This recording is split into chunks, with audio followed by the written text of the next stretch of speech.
Mashi, have you ever seen Free Solo? No, I have not. Are you familiar with Free Solo? I am not. Is it like a rock climbing thing or something? Yes, it's that rock climbing documentary. Won a bunch of Oscars, for mostly for documentary, obviously. But we watched it yesterday.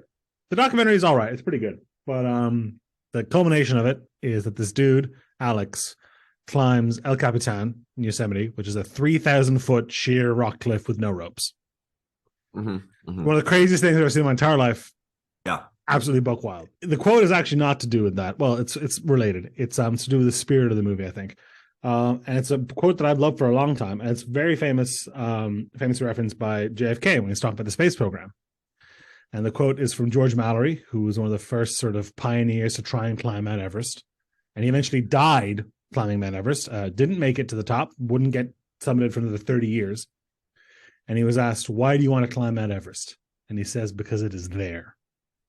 And that sort of spirit is what I want to touch on today. Doing something purely for the reason of it being there. JFK follows up in his speech. He says, "And space is there, and we're going to climb it." And I'm like, I like that. It's a good line.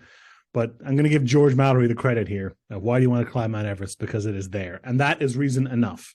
And that rings true in the... It sucked a little bit out of it watching Free Solo, because climbing El Capitan is incredibly difficult thing to do. Some people take 3 days to do it, right? You do it in stages. The part that makes it super difficult for Alex is he does self-impose the extra hard version with no ropes and safety equipment. I'm like, okay, well, maybe that was a little unnecessary. But how do you feel about that sort of indomitable human spirit doing something just for the sake of doing it? I feel that I think is a very core human experience. I think it's great. I think it motivates us to achieve anything, any skill, any mindset, any tool can be used for creation or destruction, right? Hammers can build houses and they can tear them down. So I think it's important to always stop and recognize what the mountain is, what's really driving you to do it. Because the fact is, because it's there, okay, it's a very ego-driven statement. It's an incredibly ego-driven statement. But we give... That sounds very negative, right? Being driven by ego doesn't have to be negative, right? There are ways that we grow through proving ourselves, through challenging ourselves, through pushing ourselves to achieve. But like Mallory, you always have to ask yourself, literally, are you willing to die on that mountain? I mean, and he literally did, and he did. And most importantly, I think part of the beauty is wrapped up in this. He didn't make it to the top. That's, I mean, we listen to our old episode about embracing failure. Now, Mallory wasn't able to do that, or maybe he was. Well, yeah, I don't know if he got a... Well, the thesis of that episode was kind of, get knocked down, get up and try again. So a little different here. But no, you're right. Like this, I mean, he knew the risks. He knew there was a reason nobody had ever climbed it before, and nobody would for another 30 years until Tenzin Norgay and Hillary do. Like, so that...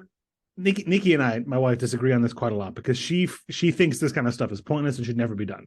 She's like, let's not explore the oceans. Let's not go to space. Those are not places meant for human beings. Yeah. And I'm on the firm other opposite side of that coin. I love that stuff.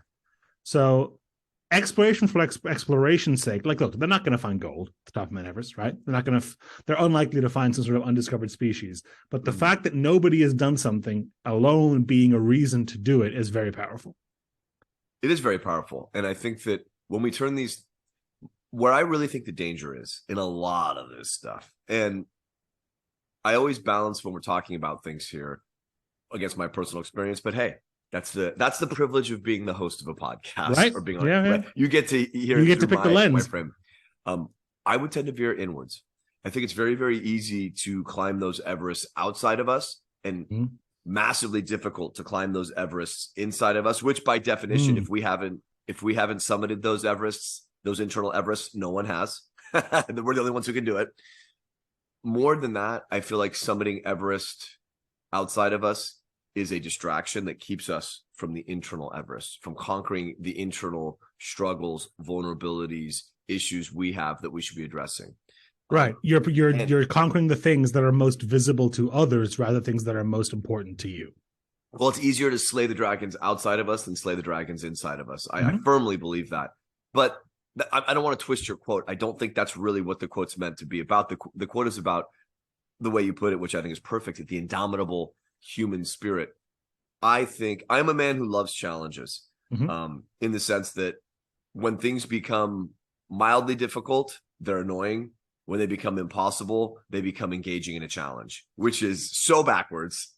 Yeah, You you're know, supposed to. I mean, there's studies done that like the peak difficulty level is like 7% above perceived maximum capability, and yeah, you're the complete opposite. You're like 110%. Boo! Hold on, 200%. Now we're talking. let's About, go. I mean, we had a great example of this where sales of Magic the Gathering have just been not great. And then we had an issue come up, and I want to delve into it. That was literally a 9:02 in the morning. Luckily, we weren't recording that day. Slack from Ryan Darris to John and I saying, "Hey, are you guys available?" And I'm like, "Uh-oh." And we had a real bad situation. And in 30 minutes, we came up with a solution that has worked. And it's wild because we've been in a things aren't great situation for a while, but things have been fine. And then we got the real bad situation and we solved it in 30 minutes. And it's a great example of like, no one's out there trying to climb that little hill at the end of the block, but the Everests bring out the best in us. They bring out the challenge in us. They make us serious about things. They hone our mind, our body, our spirit to really take it down suddenly. And again, I think this is human nature. I don't think this is necessarily a laudable quality, maybe perhaps in myself and Sasso and Darris or whatever. Suddenly it comes into focus. Suddenly the challenge is real. Suddenly it's like, boom, now I need to focus completely on this. How do we solve this problem? It's a serious problem. Whereas our average everyday, in my instance, like sales are a bit low. It's like, okay, well, let's try this and let's try that and let's do this, but we didn't get radical. Now that's a failing. If we treated more things like Everest, that would be great. But you can't go to that well all the time, though. And you can't operate at peak efficiency all the time. It's no longer peak efficiency. The question, why doesn't the Enterprise, for instance, travel at warp 10 at all times when it can? It's because it would burn its warp engines out. It would blow up the ship. You'd destroy it. You can't operate at maximum efficiency at all times. You need the agility to be able to ramp up and down, right? Of course. And pardon the pun, you can't make mountains out of every molehill because it's not a sustainable way to. Otherwise, eventually, you won't be able to deal with actual molehills either. Mm-hmm. Go ahead. I will say, I can't remember who said this, but there's a great quote. I should look it up, but I will look it up. But patriotism is the last refuge of a scoundrel, which is to say, we make up reasons to do things, and at least in America, maybe I don't even know if it's an American. I always think it's an American thing because we're so damn nationalistic here. It's like, well, why should we do it? Because America. And it's like, you have no better reason than that. That's a bullshit reason. Likewise, because it's there, it's not a really good reason. Well, no, it's leaning into the no reason, right? The reason is that there is no reason. The reason is that it defies reason to do it. It's dangerous. It's arguably stupid. It's cocky. It's human hubris. And it's like, yeah, but it is there though. It's there to be climbed, right? And I think those are all good things to a measure. Like I said, you always have a side like Mallory. The negative side, but I don't think that. I know you brought up that you thought the negative side of this coin was more, ignoring the problems you have internally. I also think hubris and overconfidence are damaging, right? I think massively. It's one of those things where the vast majority of people, I think, beat themselves up too much and don't believe in themselves enough. So the prevailing advice of saying you should push yourself and believe in yourself more is better. But sometimes, and for some people all of the time, that's not necessarily the advice you need, right? Those people. Yeah, those people don't hear that and go, man, that is inspiring. They go, yep, obviously, idiot. And they're not, you're not going up to those people being like, you really should believe in yourself more.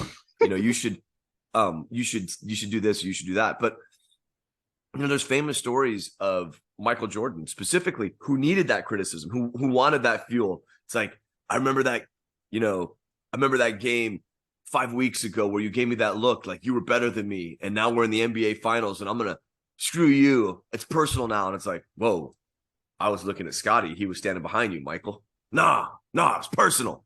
And like, that's the kind of fuel. People need to find what's going to drive them. And it being there is okay. But even in the Jordan instance, there was a greater goal in mind, right? I want to win the NBA finals. I need to drive myself. I need to do that. Blah, blah, blah, blah, blah. It is hubris to summit Everest. It is hubris to scale whatever this wall, this cliff face, mountain, in Yosemite is. It is. But hubris, remember, is justifiable conceit in the face of the gods. There's reason for the conceit, but always remember the gods have all the power. That's the other thing is that not all hubris, high hubris efforts end in glory, right? But I would say all glory is preceded by a high hubris effort. And that's the thing. Like, I think you need to take a chance.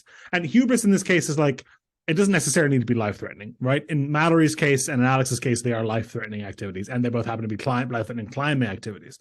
But it's just shooting. It can be trying to hit a loftier sales goal. It can be trying to get a promotion you don't think you're necessarily qualified for. It can be pushing to try and, move to a different part of the city or move to a different country or try a new relationship or whatever. All those things can feel like an Everest.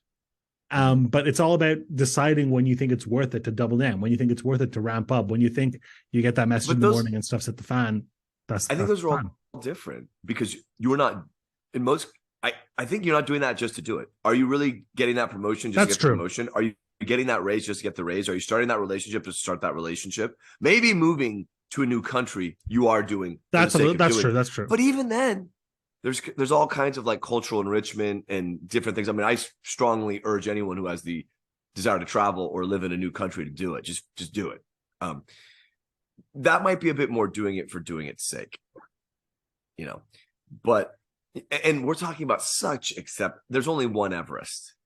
There's only one moon landing. There's only one moon for us anyway. I mean, we're not Jupiter or Saturn. Right. So we're talking about exceptional circumstances. The motivation to do it just to do it, right? It's like now we're turning into a Nike commercial. Right. Yeah. It's important. I do think it's dangerous, and I do think it needs to be tempered. I think we find what motivates us. I am more of the Michael Jordan school of thought, which is you find the goal and then you can, you don't need to directly reverse engineer the motivation for it. Yeah. You can find other ways to get to it. And if that goal is still something positive, and the way you motivate yourself is just because it ain't been done before or because I need to, that's okay. I think bare naked alone, and somebody Everest was supposed to be a monument of human achievement for Mallory. It was supposed to be something that didn't just show the strength of he himself, but the indomitable human spirit. Mm-hmm. It would have been, and eventually was, an accomplishment for all of humankind. But in our own lives, doing things just to do them, I think, is dangerous. You should have a better, bigger, more specific goal. I think goals being, what is that, SMART goals, whatever they are, I know specific, measurable. Yeah.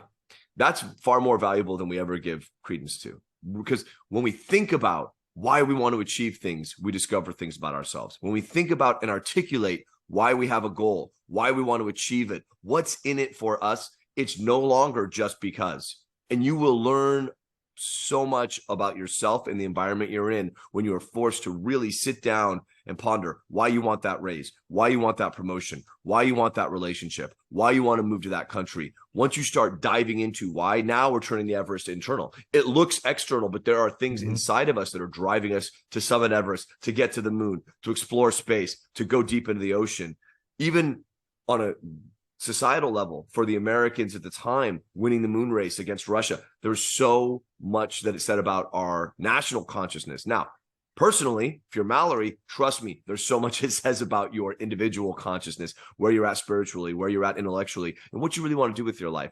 So it can be the motivator, but sit down, write it down, ask yourself why that specifically is the goal, and you're going to unlock a lot more about yourself. I guarantee it. Well, Mashi, I hope you go into your day and you have a good morning, simply because that good morning is there to be had. Likewise, Dennis, go after that good evening, because it is there. Because it is there.